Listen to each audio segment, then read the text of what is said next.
How's it going, everyone, and welcome to another video. Today I'm going to be showing you how you can make loads of gold in New World by farming mobs. But before we get into that, please consider giving the video a like and subscribing to the channel. It helps out massively. Now, let's get into it. Something I'm seeing a lot of from the comments on my money making videos is people saying that they wish there were ways to make gold from mob grinding, like you would do in other traditional MMOs. And in this video, I will go over how you can do that in New World currently. Of course, you can grind out named bosses for specific items that aren't bind on pickup, like crafter gear, and you could sell them on the trade post and make decent gold that way.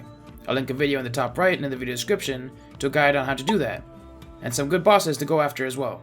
But for this video, I want to stay away from the named bosses, as for them you have to constantly wait for their respawn, which can get dull really quickly. Instead, I'll go over a set of mobs in Brimstone Sands you can farm endlessly, which will net you tons of gold, thanks to an item called Ancient Globs of Ectoplasms. These items go for 170 gold per in my server, Marama, but make sure to check if they go for similar or higher in your server before starting this method, as they account for about 50% of the profits from this grind. There's a couple of good spots in Brimstone to grind these out, but in my testing, I found that the area all the way in the southwest of Brim, Castrum Victualis, is by far the most profitable. You may see a lot of people in recruitment chat saying something along the lines of X for Glob, and this is what it is. Feel free to group up for this, as it'll only increase profits, but doing it solo is also very doable if you got some average 700 gear and a decent skill level in the game. As you're heading over to the area to begin your grind, feel free to grab the 3 elite glyph chests along the way, along with some of the sandstone, because they'll just add to your profits. But for testing the numbers for this video, I skipped those. Once you're at the spot, you can enter from either side, but I like to start off from the south section of the area and just head in and take out all the mobs before collecting all the resources. The Cyclops can be a bit tricky the first couple of times, but the more you do this, the more comfortable you'll get with it. If you're struggling to kill the mobs after luring them all at once, feel free to kill them one by one. It will just slow your profits down a bit. I also have a hotkey set up to switch to my mining gear whenever I finish off the mobs, before I get mining, to get a chance at one-hitting the ores and get more resources from them. Plus, you can even throw on some music buffs and proficiency potions while on your grind to take things even further. I would recommend against flagging up when doing this grind though, because if there's other people here, grouping up helps a ton, because you'll get credit for mobs you didn't even hit, and sometimes you'll get free globs for nothing. After clearing out this area, I head to the next of the 3 sections, the area with the big tent, and this is usually the most profitable of the areas. Again, like with the previous area, I lure all the mobs and take them all out. Or, just take them out one by one, before gathering all of the resources. If you're struggling, then you should make sure to not lure the named mobs inside the tent when taking out the lower level mobs, as it will make things more difficult.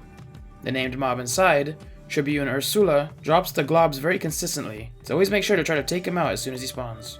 He also drops all of the syncretic gear, so if you're a heavy player, some of them might be of use to you, and the food glyph stones, which currently go for 0.20 gold in my server, so they don't add up to too much profit, but maybe they will be worth something in your server. Once clearing the area of all its mobs and resources, I head to the northern entrance a bit to grab that big orichalcum vein if it's up, and the sandstone beside it, before heading back and down the stairs into the third and final zone. Repeat what you've been doing, lure the mobs, finish them all off before collecting the resources. Don't forget about the orichalcum on the platform and the 3 nodes behind the gate. On the stage area down there, there's also another named boss, Tribune Ciara, who has the same drop table as the previous named boss, so make sure to kill him as well, as that'll get you tons of globs. Both of these bosses are extremely easy to solo. From here, just circle back to the first zone and repeat the process over and over as the mobs and resources respawn. If there's a group going here though, do group up, as it'll just speed everything up.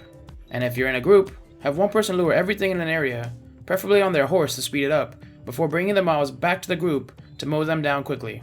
With the group, you'll kill the mobs faster, but get less resources as other members will try to get them as well.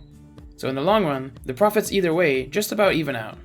If you prefer to do it in a group though, feel free to let people know you're doing it in recruitment chat, and you'll most likely get quite a few people to come over and join you. Now, let's look at what I got from 1 hour of grinding this spot out. To keep things fair, for those who have to solo, or those who are grouping, the first half hour was spent soloing the zone, and after that, I had a group join me. For 1 hour of grinding, this is everything I got. When selling it all on the trade post via sell orders, I managed to bring in 4,114 gold. But let's break down where the bulk of the gold came from, and go over some ways for you to get those numbers up even higher. For starters, the bulk of the profits came from the globs, bringing in roughly 2,600 gold. Another 346 of that came from the random gold drops from the kills alone. 127 came from salvaging the non-named items I got, and another 1000 gold came from the ores I got. Now, in order to get those numbers up, I could have mined the star metal vein by the southern entrance when it was up, which would have helped. Plus, like mentioned before, getting a music buff and proficiency booster potions to increase my yield would have helped significantly as well. Also, considering how many mobs I killed and Azoth I would have earned, turning all of that into extraction boxes of the most profitable resource in my server before starting the grind would have added a ton of gold as well.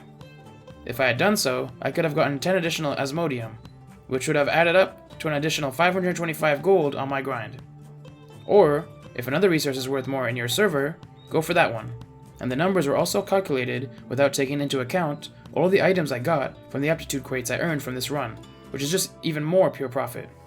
Overall, this is a really fun grind that pays well and is one of the few ways to make money off of grinding mobs in New World. Another option would be any good skinning method, as that also requires grinding down tons of mobs, but instead of making profits off of the items they drop, it'll be from the items you skin off of them. I'll link in the top right and in the video description a video going over some good skinning methods for all levels, including a more AFK method. But a generally good option to make money off of skinning is by farming the mammoths over in Dredged Landing in the Elysian Wilds. You'll need the expansion to do this though, and skinning gear with music buffs and proficiency potions will help out massively. But that covers, in my opinion, the best way currently to make money off of grinding mobs in New World. Let me know if you know of any similar areas where you can farm mobs and make gold. I'd be really interested in checking them out. Also, if this video was of any help to you, please consider giving the video a like and subscribing to the channel. It helps out massively. But until next time, have a good one. Thanks for watching another video, and a massive shout out to all the channel members and patrons who help support the channel. If you'd like to learn how to make gold soloing named mobs, click on the video to the left. Or, if you'd like to learn about some good spots to make money using the skinning skill line, click on the video to the right.